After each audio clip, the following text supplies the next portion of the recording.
कि आप थोड़ा सा शांति बनाए रखें और हमारे बीच दिल्ली के उप मुख्यमंत्री और शिक्षा मंत्री माननीय श्री मनीष सिसोदिया जी हम सब के बीच आ चुके हैं। उनका हिमाचल प्रदेश में स्वागत है। आप शांति बनाए रखिए, कृपया आगे की तरफ ना आए। तो मैं रिक्वेस्ट करूंगा माननीय मुख्यमंत्री साहब से सीट ग्रहण करें। उनके साथ आए हुए आज हिमाचल प्रदेश की राजनीति में एक बहुत बड़ा दिन है। ये कहा जा सकता है कि आने वाले समय में, मैं कुलवंत जी से आग्रह करूंगा कि वो मंच पे आ जाएं। कुलवंत जी से, कुलवंत राणा जी, हिमाचल प्रदेश की राजनीति के अंदर आज एक बहुत ऐतिहासिक दिन होने वाला है। और ऐतिहासिक ही नहीं, मैं कहूंगा कि आने वाले हमारे जो बच्चे हैं हिमाचल प्रदेश के, जो शिक्षा ग्रहण कर रहे हैं, उनके लिए, उनकी आने वाले जीवन के लिए एक मील का पत्थर भी साबित होगा। बहुत ही गर्व की बात है कि हिमाचल में शिक्षा पे कोई बात करने के लिए कोई राजनीतिक नेता चुनाव के वर्ष में, हिमाचल में जो चुनावी वर्ष है उस पर बात करने के लिए कोई तैयार हुआ है। अन्यथा जब भी चुनाव आता था, तो हर जितने भी दल हिमाचल प्रदेश के अंदर है वो दलकर राजनीति के कभी कोई मुद्दा लेके हिमाचल प्रदेश की जनता का जो ध्यान भटकाते थे और हिमाचल प्रदेश के लोगों को आपस में ऐसे उलझाते थे कि फिर चारा नहीं रहता था। लोग सोचते थे कि हिमाचल प्रदेश में कांग्रेस जो है, कांग्रेस भ्रष्ट सरकार है, उसको देखते वो भारतीय जनता पार्टी को चुन लेते थे। तो भारतीय जनता पार्टी को जब वो चुनते थे तो उन्हें लगता था कि कांग्रेस भ्रष्टम है। वैसा ही वाइस वर्सा दोनों कांग्रेस और बीजेपी में खेल चलता रहा। लगभग 40-50 वर्षों तक हिमाचल प्रदेश के अंदर जो लोगों को बेवकूफ बनाते हुए राजनीतिक दल अपना जो है साध रहे थे। आज पहली दफे हिमाचल के इतिहास में कोई व्यक्ति चुनावी वर्ष में बात करने आया शिक्षा की, कि आखिरकार जो हमारे हिमाचल प्रदेश के बच्चे हैं उनका क्या भविष्य है, क्या बेहतरी हिमाचल प्रदेश की शिक्षा में होनी चाहिए। हां, तो मैं आपको कहना चाहता हूं, जो आपके बीच आज संवाद करने आए उनके पास मॉडल है। Arvind Kejriwal model of governance उनके पास है, एजुकेशन का मॉडल उनके पास है। पूरे हिंदुस्तान के अंदर विश्व विख्यात कोई अगर एजुकेशन का मॉडल है तो अरविंद केजरीवाल जी के पास है। यह मुझे बताते हुए आपको गर्व हो रहा है और खुशी भी हो रही है। आखिर ऐसा क्या है कि 4 लाख बच्चे दिल्ली के अंदर, दिल्ली एक छोटा राज्य है, केवल मात्र दिल्ली के अंदर 4 लाख बच्चे निजी स्कूलों से सरकारी स्कूलों में एडमिशन ले लेते हैं। आखिर ऐसा क्या जादू केजरीवाल जी ने कर दिया?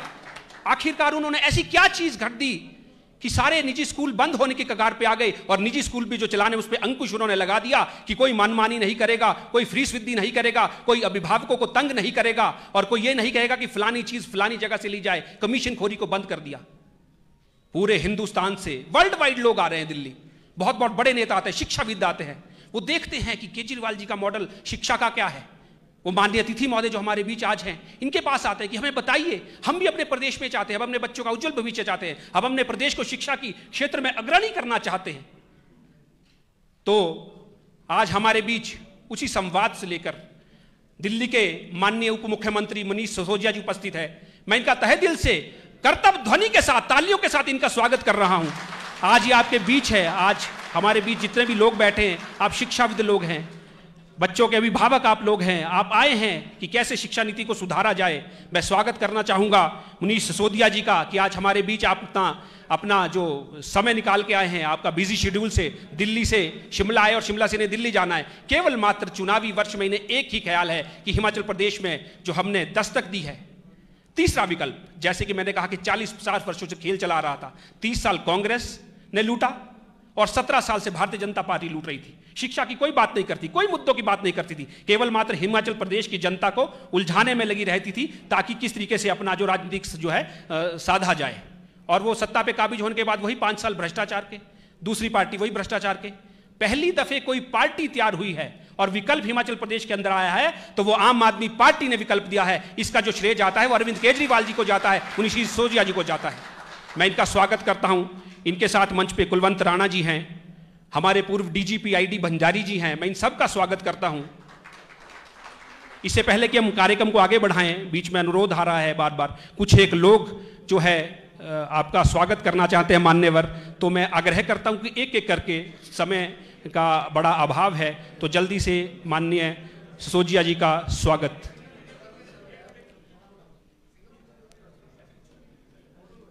हिमाचल प्रदेश के विभिन्न क्षेत्रों से आए हुए लोग आदरणीय मनीष सिसोदिया जी का स्वागत पुष्प गुच्छ भेंट करते हुए।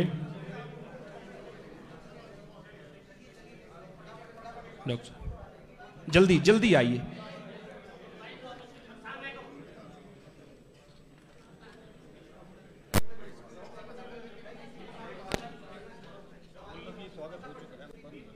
बस बस अब ऑलरेडी स्वागत हम कर चुके हैं, बस सबकी तरफ से ये स्वागत हो गया है। अब जो थोड़ा कार्यक्रम के बाद समय रहेगा, एक बार आप इकट्ठे आ जाएं स्टेज पे, 3-4 लोग माला लेके। बस कार्यक्रम शेड्यूल्ड है, बहुत से लोग अभिभावक लोग आए हैं तो इन्हें भी असुविधा ना हो, इसलिए एक बार इकट्ठा आ जाएं।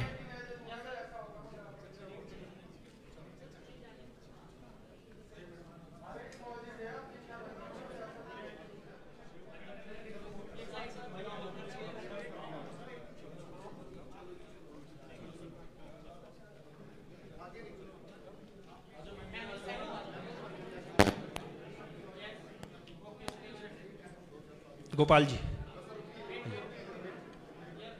थोड़ा जल्दी हो जाए तो,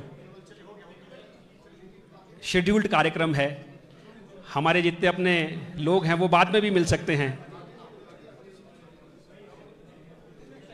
बस अब रोक दीजिए।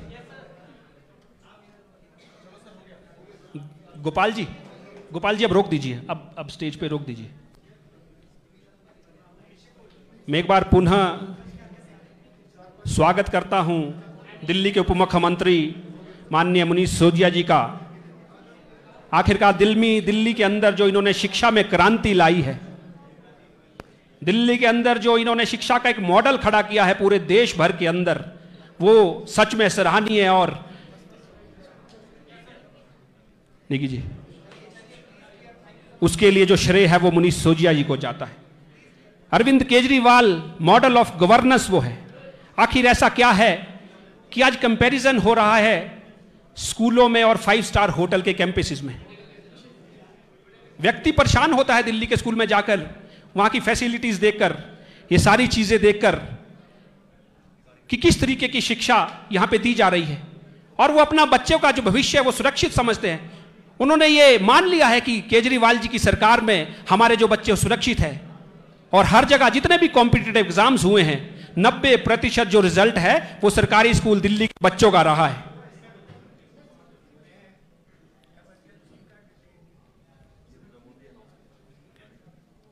एक सूचना है, गाड़ी PB 35Q 1396 इससे असुविधा हो रही है, कृपया करके PB 35Q 1396 इसे हटा लीजिए। हमारे कुछ लोगों को बहुत असुविधा इस कारण हो रही है। हिमाचल प्रदेश की राजनीति में दुग्गल जी बहुत वरिष्ठ व्यक्ति, दुग्गल जी माननीय उप मुख्यमंत्री का सम्मान करते हुए, देवराज दुग्गल जी आप बहुत वरिष्ठ हमारे बुजुर्ग भी हैं और पार्टी में आपका आशीर्वाद सदैव हमें मिलता रहता है। हिमाचल प्रदेश की राजनीति में ऐसा दिन ना कभी आया ना कभी आएगा, इसीलिए मैं कह रहा था कि आज हिमाचल प्रदेश इतिहास रचने जा रहा है कि चुनावी वर्ष में कोई व्यक्ति शिक्षा के ऊपर चर्चा करने दिल्ली से हमारे बीच आए हैं। युग बदलने वाला है और एक जो विकल्प हिमाचल, वरना 1/3 लोग तो आपके चक्कर में पीछे से डिस्कनेक्ट हो जा रहे हैं। कुर्सी ले लो आप, है ना। मीडिया में रहा हूं इसलिए थोड़ी बहुत मीडिया की टेक्निक जानता हूं। कुर्सी पे बैठ के भी कैमरा चल सकता है। आपसे भी रिक्वेस्ट है कि आप भी थोड़ा सा साइड हो जाएंगे तो काफी लोग, बस उतना हाथ जोड़ के रिक्वेस्ट है। Thank you. तो वो दूर तक भाई साहब दिखाई दे रहे हैं अभी, और जितने और लोग भी खड़े हैं अगर उनको बैठने में दिक्कत ना हो तो बैठ जाएं, दिक्कत है तो फिर तो भगवान मालिक है। चलिए। नमस्कार सर, मैं रघुवीर सियाल ज्वालाजी कंस्टिट्यूंसी से। मेरा पॉइंट शिक्षा को सुधार करने में पहला पॉइंट मेरा ये है कि lack of teaching staff in schools, in government schools. तो सबसे पहले मैं बताना चाहूँगा कि प्राइमरी स्कूल जैसे हमारे हैं, तो बहुत सारे प्राइमरी स्कूल ऐसे हैं जहाँ पे एक ही टीचर 5 क्लासों को पढ़ाता है। ये भी एक बहुत बड़ा जुर्म है। और कहीं कहीं ऐसे स्कूल आपको मिलेंगे, मैं ले जाऊँगा आपको अगर मौका मिले, तो जहाँ पे अभी तक एक भी टीचर अवेलेबल नहीं है प्राइमरी स्कूलों में। दूसरी बात है, जो रही बात मिडिल स्कूलों की, इसके ऊपर तो मिडिल स्कूल और हाई स्कूल में बहुत सारे ऐसे स्कूल हैं जहाँ पे क्लासिकल एंड वर्निकल टीचर जो होते हैं, C&B टीचर जो होते हैं, जैसे ड्राइंग मास्टर है और PTI है, उनकी पोस्टें लगभग खत्म हो गई हैं। और बहुत सारे स्कूल जो हैं बिना PTI और ड्राइंग टीचर के हैं। मेरा ये मानना है कि बिना फिजिकल एजुकेशन के, बिना फिजिकल एक्सरसाइज के बच्चे का जो ब्रेन डेवलपमेंट नहीं हो सकता। उसके बाद हायर जो स्कूल हैं +1-2, उसके अंदर बहुत सारे ऐसे स्कूल हैं वहाँ पे टीचर जो है या तो एनुअल एग्जाम से 1 या 2 महीने पहले ट्रांसफर हो जाता है, या फिर उसके बाद वो 6-6, 7-7 महीने जो है पार्टिकुलर वो पोस्ट जो है वो नहीं भरी जाती है।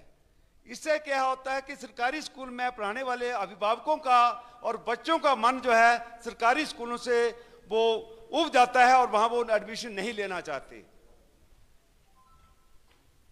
उसके बाद दूसरा पॉइंट है कि कुछ स्कूल ऐसे हैं मेरे नॉलेज में कि वहां पे बच्चों की संख्या 2 या 3 है। फॉर एग्जांपल मैं उदाहरण देना चाहता हूं, मैथ के बच्चे जो हैं +1-2 में 2 हैं और 3 हैं, लेकिन एक टीचर वहां पे 12-12 साल से वहीं बैठा हुआ है। और जब उसका रिजल्ट आता है, अगर 2 में से 1 फेल हो जाता है तो बोलता है मेरा रिजल्ट 50% है।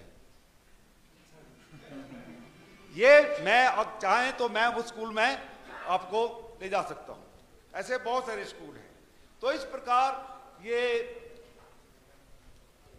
सिस्टम्स के साथ मजाक है। दूसरी बात है कि जिन टीचरों की ट्रांसफर हो जाती है वो स्टेशन जो है वो काफी समय तक खाली रहता है, वो खाली नहीं रहना चाहिए। और ऐसा ही केस है जब कोई टीचर रिटायर हो जाता है तो रिटायरमेंट के बाद भी 5-6 महीने, इवन साल वो पोस्ट जो है वो खाली रहती है।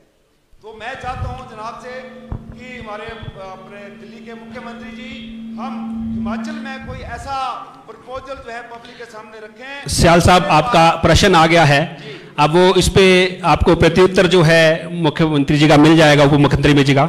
अब मैं जो दूसरा प्रश्न हमारे पास आया है, धन्यवाद, थैंक यू, वो स्वाति जी हैं। स्वाति जी, आप शिमला से हैं और आप लंबे समय से शिक्षा के क्षेत्र में हैं और बच्चों को पढ़ा रही हैं। अन्य समाज सेवी संस्थाओं से भी आपका काफ़ी जो है कार्य रहता है। मैं चाहूँगा कि स्वाति जी अपना प्रश्न जो है प्रिसाइज में, थोड़ा समय का इसलिए ध्यान रखें क्योंकि माननीय उप मुख्यमंत्री जी का बड़ा व्यस्तम शेड्यूल है और इन्होंने आपको प्रत्युत्तर भी देना है। तो स्वाति जी। नमस्कार सर, मेरा नाम स्वाति है और मैं शिमला से हूँ और मैं प्राइवेट सेक्टर में जो है एज अ टीचर वर्क करती हूँ। सर, मेरा जो सवाल है वो ये है कि हिमाचल में बजट पेश किया जाता है, उस बजट में एजुकेशन के लिए बहुत ही कम